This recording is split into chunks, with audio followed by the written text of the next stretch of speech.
My life feels like a soap opera, and I don't know what to do. Just 3 months ago, I, female, 28, was married to the love of my life, Wes, male, 32, after being with him for 4 years. And today I'm in the process of divorcing him, and my life and family have completely fallen apart. I have no support from my own family, and the only people I can rely on are my friends. Thank God for them, or I'd be a bigger mess than I am now. I don't know why this happened or what lesson I'm supposed to learn from it. All I know is that this is unfair, and I don't know what I did to deserve being stuck in such a horrible situation. I have an older sister, Meg, female, 34. Meg and I have always had an okay relationship. There's a big age gap between us, so we never really had the chance to form that sisterly bond. I wasn't even a teenager when she left for college out of state. I wouldn't say we hated each other. Well, now we do, but as kids, I don't think we hated each other. At least I didn't hate her. But we also weren't the typical close best friend sister duo. There's no Elsa and Anna going on here. Our parents, too, never forced us to develop a bond. We did things as a family, but both she and I were allowed to be our own people, which was a good thing. Years later, when I went to college, things improved a little between us. I think since we were both adults, we could relate to each other better. I didn't go to the same university as her, and we weren't in the same state. But we still talked more than before, which is why this coming from her was the biggest shock of my life. When I was 24, I met Wes. He was an alumnus of my college and had come for a party. That's where we met, hit it off, and started dating soon after. By year 2 of our relationship, I had introduced him to my family. He popped the question a year ago, and we got married 3 months ago. I had the perfect life, I'm not going to lie. I had a fiancé who loved me, a good job in a field I chose for myself, and Wes was doing well too. Everything was going great until 3 months ago.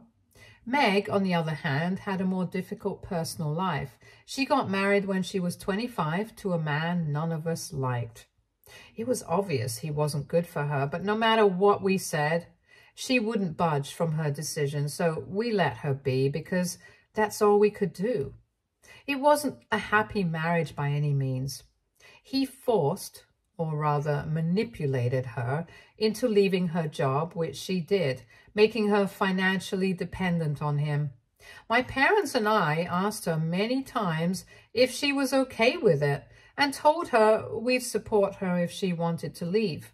But she always said no and asked us not to meddle. The breaking point for us, or rather me, came when she claimed I was hell-bent on destroying her marriage because I had no one of my own. This was 5 years ago, before I met Wes. I knew then there was no point in arguing with her or trying to make her see sense. She was behaving like a woman who was blind in love by choice. And any help offered was seen as an affront. That was the last time I spoke to her about her a-hole of a husband, and we had very limited contact for close to 2 years after that.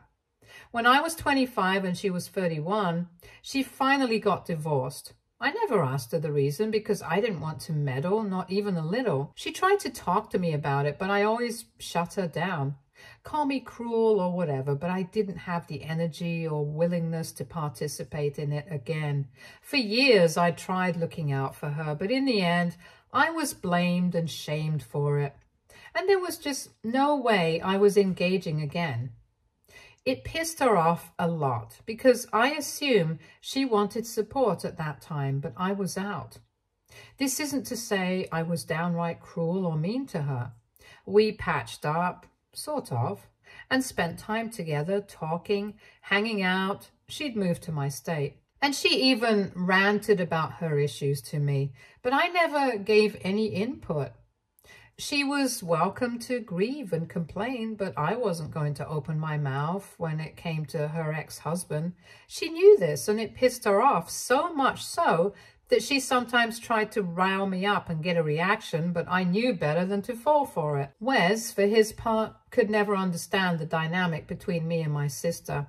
He used to defend her and say that her judgment was clouded because of her husband and that I shouldn't hold that against her. According to him, it's natural for people to behave this way when they're in love or when they've made a decision for themselves and it turns out to be wrong. No one likes to admit they screwed up, especially when others told them not to do something. I agree with him on this. No one likes being told, "I told you so." But downright accusing someone of being a homewrecker is vile and disgusting, and I wasn't going to put up with it. And it's hilarious how she accused me of being a homewrecker when she's the one who had an affair with my husband. Anyway, so Wes and Meg had an okay relationship in the sense that it was as okay as I allowed. I didn't engage with her much, so Wes's contact with her was limited as well. We met when we had time, and he always had a more sympathetic take towards her than I did. All through my relationship with him, I never suspected they were involved. Their interaction was limited, and I never imagined I would have to worry about something like this because Wes wasn't the kind of man to cheat. We got married 3 months ago, and everything was great. We had a great ceremony, our families were happy, and everyone attended. It was wonderful, but we postponed the honeymoon because we wanted to go on the Disneyland cruise. We knew we wouldn't get to leave for 2 big vacations, so right after the wedding, we focused on decorating the house. I had moved in with him. The house is in his name. And things were good for the first couple of weeks. Well, I only got a couple of weeks with him because about a month ago, my dear sister called me up crying, saying she needed to talk. I didn't have the energy for another one of her sob sessions, and I said the same to Wes, and for a change, he agreed with me. Little did I know what was coming. I told her I was busy, but she kept insisting it was urgent and we needed to meet. I invited her over, and Wes was there too. She looked uncomfortable, and Wes, in hindsight, seemed like he wanted to be anywhere but in that room. She told me she was pregnant and then started crying. Before I could ask anything, she said Wes was the father. It took me a minute to process what she was saying. I looked at her and Wes, who, to his credit, looked as shocked as I was, and I started laughing. I thought it was some elaborate prank, but Wes wasn't laughing and Meg was still crying. I turned to Wes asking what was going on, and he muttered, "You can't be pregnant." I asked what the hell he meant by that, and before he could answer, Meg interrupted and said they'd hooked up a month ago and she was sure Wes was the father. I swear I couldn't think straight for a minute. I just stared at her like a deer in headlights, and when she didn't say anything else, I looked at Wes. He broke down crying, saying it was a one-time thing and that it meant nothing and that he never thought she'd get pregnant. As if that was the issue. I told her to leave, and I told Wes to get out too. I couldn't look at them anymore and needed time to process what had happened. Meg looked at me like I was the one who had committed some unforgivable crime. She had the audacity to say that she should be the one staying in the house since she was pregnant and I was not. It took every ounce of self-control not to slap her right there. I looked at Wes in disbelief, and he told her to leave, which she did. Wes left too, though I don't think they left together. But at this point, who knows? If he could get her pregnant, he sure could leave with her. I think I sat there for hours, unable to think. My mind was just numb. I don't know where the time went, and I had a few calls from Wes during that time, but I had turned off my phone because he was the last person I wanted to talk to. I couldn't believe he had betrayed me like this. This wasn't something I thought he was capable of. I couldn't even process the betrayal from Meg's end because I was still in shock over what my own husband had done. And then I saw a text from her.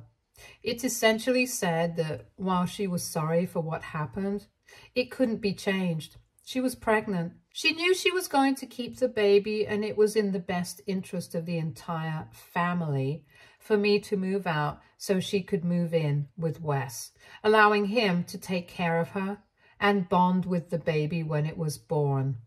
I was appalled at her audacity. I couldn't believe she had the nerve to say this to me after sleeping with my husband. But I also knew I couldn't stay with Wes anymore. Despite my numbness, I knew that from the moment he confirmed it was his child, I couldn't stay with a cheater, and I definitely couldn't stay in such a screwed up family dynamic. I knew I had to leave. Whether or not she moved in was between Wes and her, but I knew I had to leave. I decided to call my mom and dad to tell them what had happened, but before I got the chance, my mom called me first. She told me Meg had spoken to her, and while it wasn't an ideal situation, I had to understand that this was Meg's last chance to be a mother. I asked Mom if she was serious and if she understood the gravity of what Meg had done. Mom was quiet for a moment and said I was always welcome to come back home to her and Dad, but Meg was 34 and she deserved to have a family after what happened with her ex-husband. I told Mom there were hundreds of other men Meg could have had a family with, and she couldn't be defending her sleeping with my husband. Mom said she understood I was hurt, but I had to look at the bigger picture. She said maybe it was God's will because Meg got pregnant so easily, and if it was, I had to make way for his plan rather than focus on my own life. I cried for the first time after hearing this from Mom.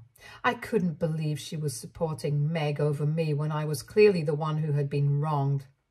I disconnected the call. I knew there was nothing left for me. In the snap of a finger, my entire family had been taken from me. My husband, my sister, and my parents. I was all alone, and there was nothing I could do to change that. That's when I knew for sure I was moving out and going no contact with all of them. They could all eat crap. This was just too much for me to handle. It's still too much. It's only been about 2 months since I found out, and I hadn't thought they'd drag me into more drama. But here we are. I can't escape them, unfortunately. Anyway, that night I texted Wes that I still didn't want to see him for a couple of days. He called me back immediately, but I didn't answer. He sent a barrage of texts apologizing and saying he didn't know what had come over him, but I wasn't in the mood to engage. I called my friend Sarah and briefly told her what was up and that I needed a place to stay until I could figure something out. She told me I could stay as long as I needed. She came over with some wine and pasta, and we ate while I cried and cried like I hadn't cried in years. She stayed with me for 2 whole days. Thank God for good friends, and helped me pack my stuff. It was so much easier to deal with things having her around. There were moments when I went completely numb and couldn't get up, and she took charge and got things sorted. Once my stuff was packed and loaded in the car, I called Wes and told him he could come home now. It took him 20 minutes to arrive, and when he did, he couldn't look me in the eye. He said he was sorry and that he was glad I was giving him a chance to talk, and even though he had no justification, he still hoped I'd forgive him. I didn't say anything, just handed him the house keys and got in the car. By the time he realized what had happened, I was already gone with Sarah. I haven't had any contact with him since. He has sent texts, but I haven't responded. I filed for divorce immediately, and while he initially tried to fight it, he eventually stopped. I stayed with Sarah for about 3 weeks before finding a place of my own. It's a small studio, but it's more than enough for me. Wes is the only one who's still unblocked on my phone, and that's on my lawyer's advice. I've gone no contact with my parents and sister, and I prefer to keep it that way because I don't have the energy for their toxicity anymore. I thought they would get the hint and stay out of my life, but I guess that's not how it's supposed to be because now I see Meg on my doorstep. I don't know how she got my address or what she wanted, but there she was, saying she needed to talk. I closed the door in her face because I didn't want to see her, let alone talk to her. But she didn't leave. She kept banging on my door and I told her to go away or I'd call the cops, but she didn't leave. She did stop knocking, but she didn't leave. I found that out the hard way. After about 20 minutes of silence, I assumed she was gone and decided to go out. I got into my car, but what I couldn't see was that she had followed me in her car. I stopped on the way to grab coffee, and she stopped me there. She said I had to talk to her, that I owed it to her. I yanked my arm away and told her I didn't owe her anything, and she could get lost for all I cared. She said she understood I hated her at the moment, but as the auntie to her baby, I had a duty and had already failed to discharge it. I had no idea what she was talking about, and I told her in no uncertain terms that I wasn't her kid's aunt. I'm no aunt to a child from my ex-husband, and I needed to be kept out of this mess. She said if I had warned her about Wes, she wouldn't be in this position and I wouldn't have had to end my marriage. I didn't know what she was talking about, and I admit, at that point, I should have walked away, but curiosity got the better of me. I asked her what was wrong, and she broke down crying. She said she had no idea Wes could be such a terrible partner, and that I had been living with someone like that for so long. She said he didn't help around the house at all. There was no emotional support from his side, and it felt like living with a zombie. She had hoped that as the pregnancy progressed, he would bond with the baby, if not with her. But she said it was worse than being with her ex-husband. He did nothing around the house, no chores, no spending time with her, nothing. He had even told her she shouldn't expect him to be involved with the baby. He said he was willing to keep her and the kid in the house and would handle the finances, but the house and baby were her responsibility. She said she tried dishing it back by not preparing his meals or doing his laundry, but somehow he managed his own chores and went to work, leaving her feeling helpless. She said if she had known he would be this way, she wouldn't have revealed who the father was and would have raised the kid on her own. But I had led her to believe that he was a wonderful partner, which is why she dropped the bomb. But now her life was worse than before. I told her I had no idea how she had the nerve to blame me after sleeping with my husband. But I wished her luck, and she could do whatever she wanted since I was out. She said I couldn't leave her like this, but I wasn't in the mood to listen anymore, so I left the cafe. Now I'm sitting in my car typing this out because I don't know what to do, how to feel, or who to talk to. This is such a big mess, and I don't know if I'll ever be able to make my way out of this. I just hope she doesn't contact me again, and I hope Wes doesn't find out that she met me. I'm worried if he does, he'll start texting and calling me again, and I don't have the energy to deal with that anymore. Edit. I went through all the comments and they've opened my eyes to what really happened. I was too stunned to process Meg's reaction, but now I realize she may have purposely baby-trapped Wes because she thought he was a good partner, especially after her horrible experience with her ex-husband. I'm not excusing Wes. He hurt me beyond repair. But the more I think about it, the more likely it seems. Her entire tirade earlier was about how she felt cheated because Wes wasn't the partner I propped him out to be. But why should that bother her? Why would she say that if I told her the truth, things would be the same? It's disgusting and appalling how vile she can be.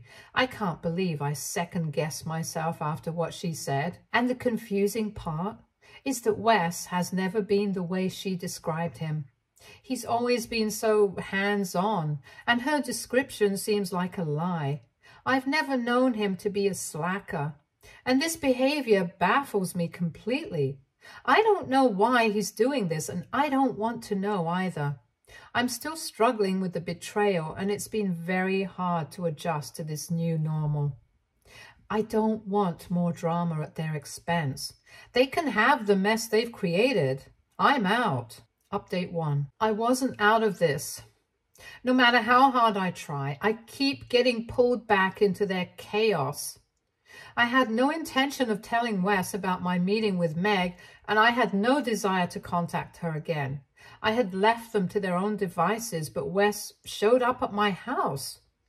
I don't know how they know where I live. I know Sarah hasn't told them, and I haven't had anyone over who would snitch.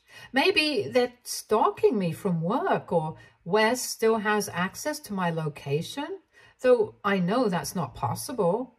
Anyway, when I opened the door, it looked like I was meeting a ghost. He was a shell of himself. His cheeks were sunken, and he had dark circles as big as craters.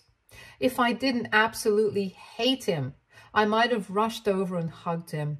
That was my reflex, if I'm being honest, but I had to control myself. He said he needed to talk to me one last time and wouldn't bother me again. I let him in, and he spoke for about half an hour. He apologized over and over, saying he was disgusted with himself. He told me that Meg came over one day while I was at work looking for me, and when he told her I wasn't there, she broke down crying. She started off by saying she regretted not having a closer relationship with me and would do anything to fix that. Wes said she asked for his help in making this happen. She was crying a lot, and he said he was consoling her, and one thing led to another. I couldn't control my anger when he said that. I told him there was no justification for what he'd done, and he said he knew he had screwed up and had no excuse.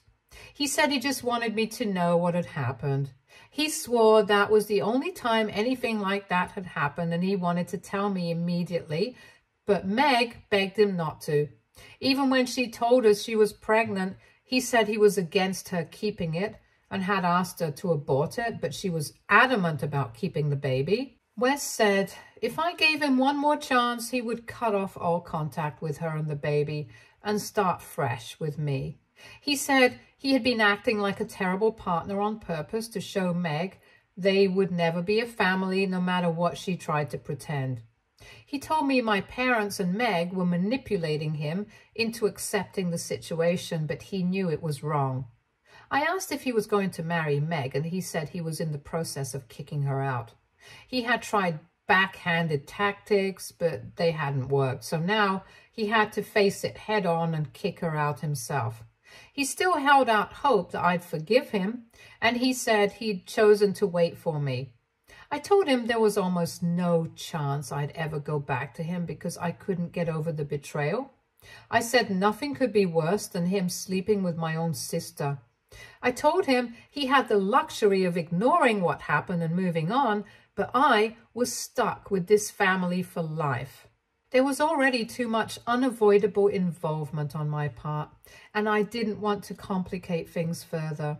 He begged me to reconsider, but I stayed firm. I told him I was going to proceed with the divorce no matter what, and there was no point dragging it out. He looked heartbroken, and it was just so sad. Despite everything, I still love the guy. That's the worst part. I love him so much, but I can never overlook what he's done. That's the tragedy of it all. Update 2. For those waiting for a dramatic update, I'm sorry to disappoint you. I've gone completely low contact with Wes, and the divorce will be finalized in a couple of weeks. He's kicked Meg out, and she somehow found a way to blame me for it. But honestly, at this point, I don't even care. My parents tried getting in touch with me to argue Meg's case to Wes. I don't know what kind of stuff they're on to even suggest something like that. But I didn't respond. There's no point talking to people so indifferent to other people's pain that they don't even know what to say. Other than that, life is normal. I mean, as normal as it can be in these circumstances. There are still days when I break down uncontrollably, but overall, I'm doing better. I have my friends, I have my job, and I keep myself busy. And I don't think I should expect any more from myself so soon. I genuinely feel the worst is over, and I know I'll be going no contact with the baby too. I know it's not the baby's fault, but it's best for me to stay as far away from this mess as possible. Stay tuned for more stories from our girl relationships.